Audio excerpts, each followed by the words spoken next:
we get in, we start with the funny, the pop culture, whatever, and then suddenly we're talking about gun control, and this person who would, at the start, if you'd said the words gun control, would have walked out, gotten his gun, kissed it, hugged it all night long, and been pissed at you, right? And be like, they don't know I love.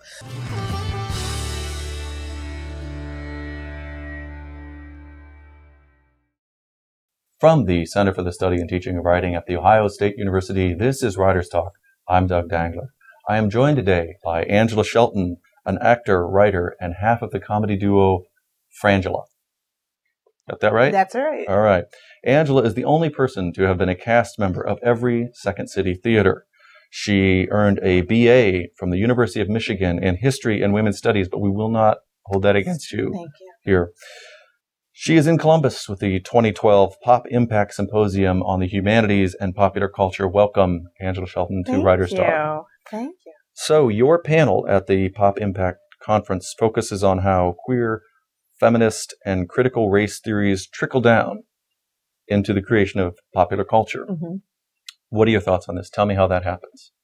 Well, I think that it's sort of a back and forth process. And in my experience, as somebody who's very invested personally in pop culture and professionally, you start to see how, like, even shows like Soap, which is very old, having a gay character, all the way to today and Will and Grace, and then even, going further, Queer as Folk, and that these images and having people, especially in queer politics, but for women also, Maude having the first abortion on TV, over the time, things become more palatable to people.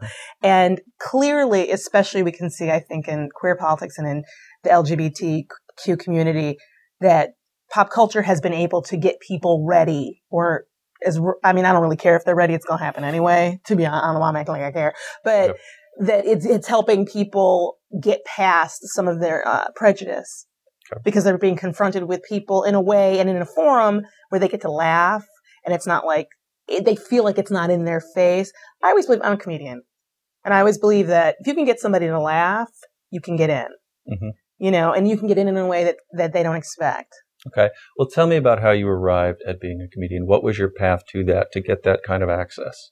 Well, I always liked, making people laugh, obviously. But for me, the most fun thing in the world, or the thing that makes me feel the best, is when you find somebody who feels like there's just no way they'll ever laugh. Like they're just so down or so angry or so whatever. If I can get that person to laugh, it's like such a personal victory, and I feel really good. So do you you look at a crowd and say, that person, that's the one I've got to make laugh? Yeah. Well, I want everybody in the audience to have a good time, but the person who's like, and they don't want to give it to you, I'm like, oh, you're going to give it up. Okay. I'm going to get it from you. You're going to give it up at some point. What are your techniques for that? How do you do that? How do you go and say, okay, I'm going to read this person and figure out what makes them laugh, or you stick with your material and say, I'm going to do something different with it to make that person laugh? Francis and I are funny. The other half of Frangela. We're just funny people. Okay. And I think that people make assumptions. We all do it. We make assumptions about what we're going to hear from somebody before they start to speak. So people look at us and they see two Black women, two African-American women, and they think they're going to hear whatever they think they're going to hear. And what we like to do is come at a topic like gun control from a totally different direction, and from a direction that you can't really argue with. And so we get in, we start with the funny, the pop culture, whatever, and then suddenly we're talking about gun control, and this person who would, at the start, if you'd said the words gun control, would have walked out, gotten his gun, kissed it, hugged it all night long, and been pissed at you, right? And be like, they don't know I love. But we can get in there, because we've earned their trust, we've earned their respect, we're respectful. I think the first thing you have to do is you have to respect your audience. So I feel like people like Dennis Miller, when he made his sort of, what do you call it, decline? Some people say change of views, his crazy times, I'm calling it. When he had that mental thing go down, he, I think, lost respect for his audience. People who come to watch you perform are intelligent. You have to respect them. And if you respect them first, I think you will find the material that you believe in, not lie to them, be who you are, but allows them to be who they are too. And then you can find some common ground. How did you come to this idea, the ideas that you're talking about here, the ideas of respect? But was that something you started out with? Was that something you learned at some point? Where did that come from? I think it came from Second City. That's the first job Well, the first job I got out of college was at a trucking company, but that was ridiculous. Not comedy? No, it was just like it was the place that all the Afro-Saxon kids got employed after school and we didn't know what we were going to do. In Detroit, this really nice man owned it, but whatever. So, so then I auditioned for Second City and got in, and Second City is social and political satire. Mm-hmm. And the very first thing you learn in improv is to make each other look good. And then just as an actor and performer, you learn you have to respect your audience. And that means your material, it means how you comport yourself. It means how you deal with them. And so because I think Frances and I started in improv and at Second City and not in stand-up, which I think doesn't necessarily start with respect your audience all the time. I mean, individuals do, but sort of the genre doesn't necessarily. Right. Second City is still theater, and so it's got that sort of energy to it. We're in the theater. There's a certain way you comport yourself. There's certain things you do in the theater that are important. Okay. Now, when you're making this distinction between stand-up and improv and theater, that suggests to me that you're really invested in writing your stuff off. So, improv we often think of as, it's spontaneous and that, but that's not the case for you. Tell me about how you do your writing with your writing partner. Well, Second City is about writing, using improvisation as a writing tool. So if you go to a show at Second City, what you'll see is an hour and a half, usually scripted show. Mm-hmm. And then they'll have like some improv games in there usually. But our rehearsal process is after the shows, we have the improv set. Mm-hmm. And the improv set's always free. So people will come just to the improv set. And that happens at like 1 a.m? Sometimes, on a weekend it will be like on a Friday. Friday nights they don't usually have an improv set, but Saturday, 6 Sunday. Well, for people like me. More like 9:30, 10 on the weekdays because the show usually starts at like 8. Pretty late. But it's free because it might suck because it's improv. That's literally because it's improv. And you're welcome, Chicago Second City, for the ad that you just got. I'm just saying it could suck. Okay. I personally, when I was there, it never did, but I'm no longer there, so I can't really know. Okay. But no, it never always sucks. But the whole thing. But we get suggestions from the audience, we improvise, and then during our rehearsal process, if something happens in an improv set that somebody saw something in, we'll bring it back and work on it in rehearsal, and then put it back in the show, and gradually. So we use improv as a way of writing. So whenever we're on stage, we're writing. We improvise a lot in our stand-up, and then we try to remember to hit record. But we don't. I was going to say, this is something you record all the time, and then you've got hundreds of tapes to go through and say, to remind you of the low moments. Yes. Well, really, right. Or the high. I don't review bad shows. Because Frances, this is hysterical. She's one of those people who, if you say, don't say this, it's the first thing out of her mouth. Okay. So what I've learned is in our process as a duo, never watch the bad shows. Only watch the good showcase because it imprints the bad info. So like if she says a line wrong or if I say a line wrong once, I stop until we both say it right.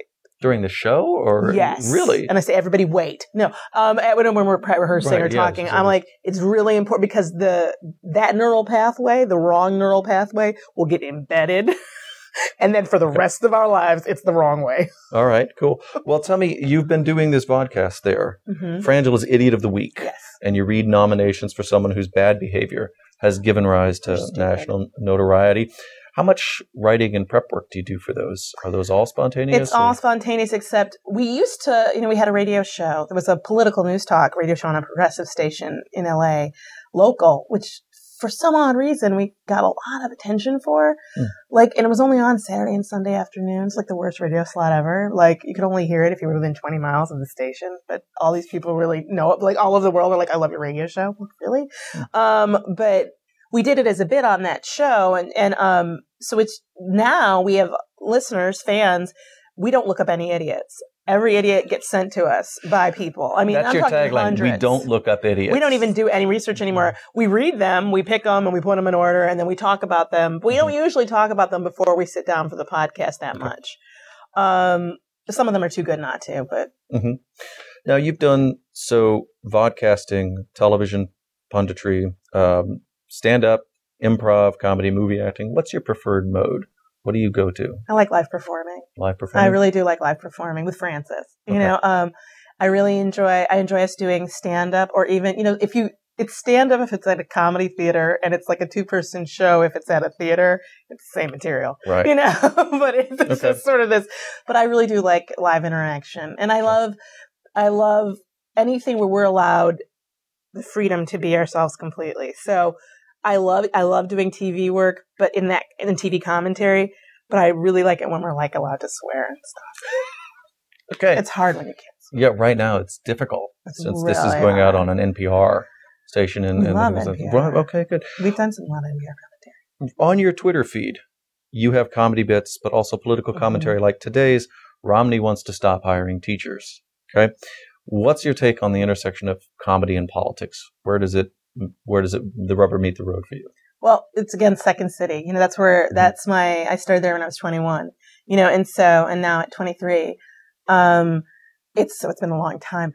But you're so old. I'm very old. How you keep going? I'm barely keeping it together. Since I'm 22, I feel Central Silver. They're good. Good. So, for me, we're political people. Like I said, we had a progressive talk show. We're into progressive politics, both of us. And we are news junkies. We pay attention to it. So anytime so our audiences are often very weird. Like we've had other comedians kind of be like, I don't understand your audience. Cause we'll have people who know us from Best Week Ever, which is pop culture commentary. Then we'll have people who know us as progressive radio pundits. And that's a very different group of people. And then we'll have people who know us from He's Just Not That Into You or whatever, And so the audience can be very eclectic. And now you're here at OSU for an academic conference on popular culture and how it draws from academics, which I'm assuming you do a lot of on stage. Wait, let me tell you this joke, and then do a Foucault bit. I do. Well, you know what? Francis makes fun of me because I said my focus was Haitian history because that's really useful. And whenever I can, just mostly for her amusement, I'll throw in some little arcane bit of Haitian history. What's your most recent arcane bit of Haitian history? I said something about. It wasn't Haitian. I think it was the French Revolution. I referenced something about the Jacobins or the Black Jacobins, and she was just like, "Really? We're talking about a man who called the police because he wanted to complain that his crack rock wasn't really crack, and somehow you got in the reference to the Black Jacobins." I think most people go to the French Revolution when they read things like that. That's very nice. I want to follow up on something else you said about. Like Dennis Miller. Dennis Miller, as he became more political in one form or another, I didn't cotton to him so much as a comic. How political can you get and still be funny? Where's the middle ground for you? Where does it work? Where does it not work? I think it depends on who you're talking to. Okay. Because, for example, I would love to be on O'Reilly Factor because I believe that it would be the most fun I've ever had. Because my goal would be to unseat him as much, just to drive him insane. But I think that, again, the way we approach political discussions is respectfully, and if you do that, I think there's I just wish that political discourse this sounds really ridiculous in some ways, but you read the Federalist Papers and you read Common Sense and it's a hobby of mine. I'm dorky, but I like to read civil, American we have them right pamphlets. Over there. I just do. So, and I read these things. I think there was a time when people, wrote a pamphlet and it could be strongly worded. Edmund Burke doesn't know what he's talking about, but it was still intelligent, articulate, and not insulting. Insulting in the sort of debate insulting way. Like that's a ludicrous point. But we didn't start to say that people didn't love their country or were, evil or where's your birth certificate? I mean, it remained in this sort of, at least somewhere in the issues kind of discussion. And so we try to do that in all of our commentary and to be funny. But the funny there are things that are just not funny. And we know that. Some people don't know that. The shooting in Colorado and Aurora, it's not funny. There's nothing funny about that. And everybody who tried to make a joke about it, I'm like, that's not funny. But we do because of that incident, we now do all this material about gun control. And the way we talk about it is funny, but it's still respectful of the fact that that's not funny. Okay. Well, Angela Shelton, thank you very much for being with us today on Writers Talk. Our listeners and viewers can follow Angela and Frangela on Twitter at Frangela Duo, on Facebook as Frangela Duo, and at frangela.com. It's really creative. Okay. And from the Center for the Study and Teaching of Writing at The Ohio State University, this is Doug Dangler. Keep writing.